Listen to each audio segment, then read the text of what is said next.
Tout le monde connaît Halloween, mais est-ce que vous avez déjà entendu parler de Manon, Julie et Tom, et de ce qu'ils ont vécu ce fameux 31 octobre? Non? Ça tombe bien, parce que c'est une nouvelle histoire de cas de thé. Ça se passe en 2007. Manon avait 14 ans. Elle passait ses vacances de la Toussaint chez sa copine Julie, qui habitait dans le même village qu'elle. Elle n'avait qu'une hâte, c'était de fêter Halloween pour pouvoir récolter un maximum de bonbons possible. Julie avait un petit frère, Tom. Il avait 7 ans. Sa mère voulait qu'il sorte avec elle pour avoir des bonbons aussi, mais pas trop tard.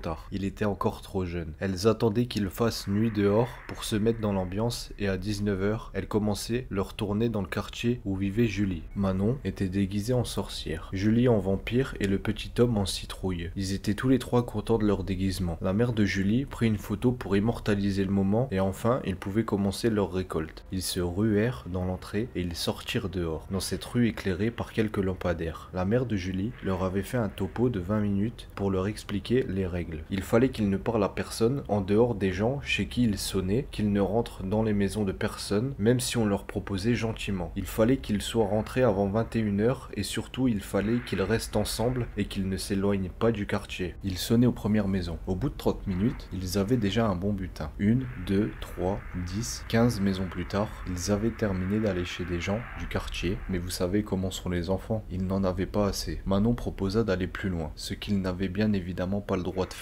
Mais elle avait un argument de taille. Ils auraient plus de bonbons. Après tout, il n'était pas encore l'heure de rentrer. Ils auraient largement le temps de revenir à temps. Mais pour aller dans cet autre quartier, il fallait traverser une espèce de ruelle. Un petit chemin sombre et pas éclairé qui faisait assez froid dans le dos, mais c'était Halloween. Il fallait bien qu'ils aient un peu peur. Ils s'enfoncèrent donc tous les trois dans cette obscurité. Ils éclairaient la route avec la faible lumière de leur téléphone pour ne pas trébucher sur on ne sait quoi. Mais d'un coup, Manon qui menait la marche s'arrêta net en pointant le fond du chemin du doigt. Là-bas, dans la pénombre, ils pouvaient distinguer des silhouettes. 4 silhouettes exactement, assez grandes comme celles d'hommes. Puis, ils entendirent des sifflements et des « Oh, venez !» Ils les appelaient, ils rigolaient. En tout cas, ils n'avaient pas l'air d'être très sobres. Pris de peur, les trois enfants firent demi-tour pour retourner dans leur quartier et pour rentrer chez eux. Mais les hommes se mirent à les suivre, ils marchaient vite et continuaient de parler fort et de rigoler. Les enfants ont commencé à courir, la peur au ventre. Les hommes riaient de plus belle, ils disaient « On va vous rattraper, vous ne courez pas assez vite. » sans doute pour leur faire peur.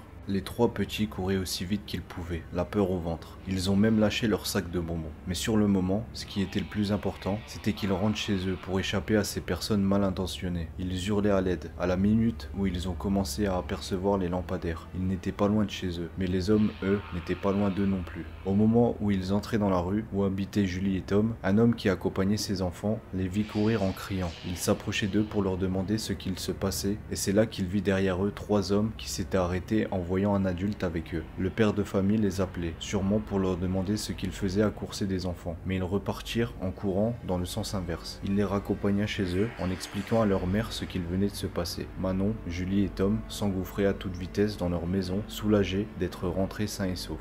Imaginez un peu ce qu'il se serait passé s'ils n'avaient pas couru assez vite ou s'ils n'avaient pas croisé ce père de famille. Ce n'est pas du paranormal, c'est une histoire inventée de toutes pièces, mais qui peut très bien arriver à n'importe qui, à nos enfants, à nos cousins, à nos frères et sœurs, et même à nous. Tous les jours, des personnes disparaissent, alors un petit conseil, faites attention à vous.